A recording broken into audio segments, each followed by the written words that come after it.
Good morning बच्चों। अब हम पाठ 12 कंचा पाठ का भाग 2 पढ़ेंगे, है ना। पहले भाग में आप लोगों ने पढ़ा था कि अप्पू का ध्यान कहाँ था, पूरे तरफ कंचे की ही तरफ था, है ना। वो कक्षा में कब आया उसको उसका ध्यान ही नहीं था। अब कक्षा में मास्टर जी आते हैं, फिर उसने हड़बड़ी से पुस्तक खोला और सामने रख ली, है ना। जैसे ही मास्टर जी आए फिर उसने क्या किया, हड़बड़ी में पुस्तक को खोला और सामने रख लिया, है ना। रेलगाड़ी का सबक था। रेलगाड़ी रेलगाड़ी पृष्ठ 37 घर पर उसने यह पढ़ लिया था, है ना। रेलगाड़ी का जो पृष्ठ है, पृष्ठ नंबर 37, वो घर पर ही पढ़ लिया था। मास्टर जी बीच में बेत से मेज ठोकते हुए ऊंची आवाज़ में कह रहे थे, बच्चों तुम में से रेलगाड़ी देखी होगी, उसमें भाप की गाड़ी भी कहते हैं क्योंकि उसका यंत्र भाप की शक्ति से ही चलता है। भाप का मतलब पानी से निकली भाप से है। फिर मास्टर जी क्या करे, मेज पर ऐसे ठोकने लगे, ऐसे छड़ी ठोकते हुए कहा, तुम लोगों ने रेलगाड़ी पढ़ी है, रेलगाड़ी कैसे चलती है, वह भाप से चलती। भाप क्या होता है, जब हम पानी उबालते हैं तो गर्म पानी जब करते हैं तो धुआं निकलता है, उसको हम कहते हैं भाप। तो उसने कहा कि रेलगाड़ी भाप से ही चलती है। अप्पू ने भी सोचा, रेलगाड़ी, उसे रेलगाड़ी देखी है, छुक छुक यही रेलगाड़ी वह भाप की गाड़ी का मतलब है। मास्टर जी की आवाज़ अब कम ऊंची थी। रेलगाड़ी के हर हिस्से के बारे में समझ रहे थे। पानी रखने के लिए खास जगह है, यह अंग्रेजी में बॉयलर कहते हैं।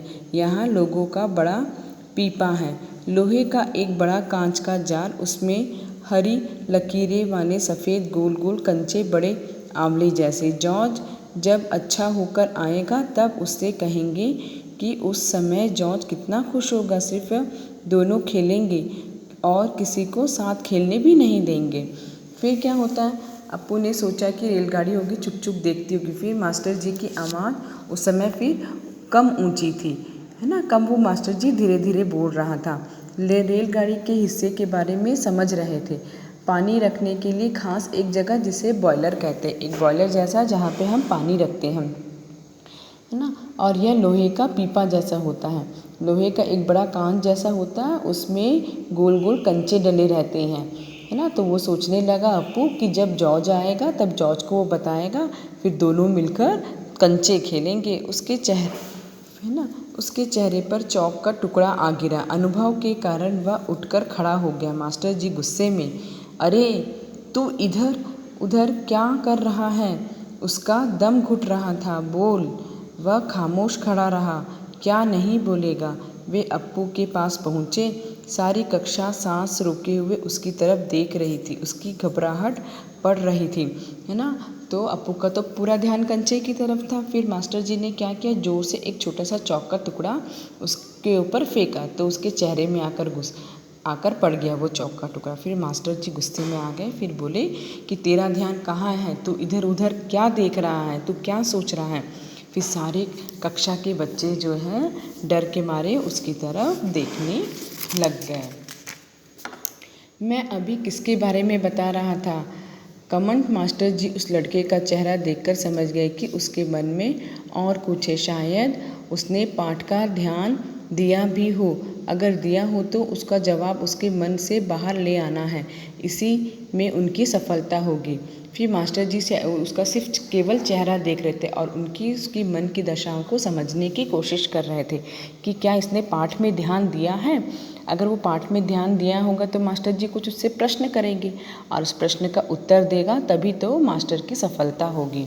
हाँ हाँ बता, डरना मत। मास्टर जी ने देखा अप्पू की जनाब पर जवाब था, हाँ हाँ। वह काँपते हुए बोला, कंचा कंचा। वे सकपका गए। कक्षा में भूचाल आ गया। Stand up. मास्टर जी की आंखों में चिंगारियां सुलग रही थी। अप्पू रोता हुआ बेंच पर चढ़ा। पड़ोसी कक्षा की टीचर ने दरवाजे से झांककर देखा, फिर सम्मिलित हंसी, है ना। तो फिर उसने तो हाँ हाँ बोला। फिर मास्टर जी ने कहा, डर मत। अब मास्टर जी देखे अप्पू की जवाब पर जवाब था, हाँ हाँ। काँपते हुए बोला, खाली कंचा, सिर्फ कंचा। तो फिर मास्टर जी सकपका गए, मतलब बहुत गुस्से में आ गए, है ना। मास्टर जी की आंखों में चिंगारियाँ, चिंगारियाँ मतलब गुस्से से आग बबूला होना, बहुत गुस्सा होना सुलग रही थी। फिर अप्पू रोता हुआ बेंच के ऊपर खड़ा हो गया और पड़ोसी कक्षा की टीचर ने भी दरवाज़ों से झाँक कर देखा कि क्या हुआ उनकी कक्षा में। फिर रोकने की पूरी कोशिश करने पर भी वह दुख रोक नहीं सका, सुबकता रहा। रोते रोते उसका दुख बढ़ गया।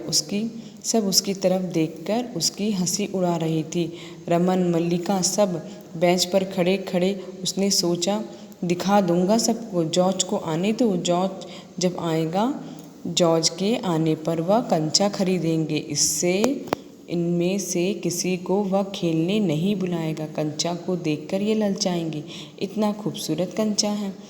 हरी लकीरें वाले सफ़ेद गोल गोल कंचे, बड़े आंवले जैसे। तब शक हुआ, कंचा मिले कैसे? क्या मांगने पर दुकानदार देगा? जॉर्ज को साथ लेकर पूछे तो नहीं दे तो? फिर सब कोई उसके ऊपर हंसने लगे, है ना, अप्पू के ऊपर। फिर वो रोता ही रहा और सबको मन ही मन बोलने लगा, ठीक है, सब मेरे ऊपर हंस रहे तो हंसने दो, है ना। जब जॉर्ज आएगा तब हम दोनों मिलकर कंचा खरीदेंगे और खेलेंगे, तब मैं किसी को भी नहीं दूंगा खेलने के लिए, है ना। इस तरीके से अप्पू के मन में ये बात चल रही थी। ठीक है, अब बच्चों, अब नेक्स्ट क्लास में हम कंचा भाग 3 का आगे का पार्ट पढ़ेंगे। धन्यवाद।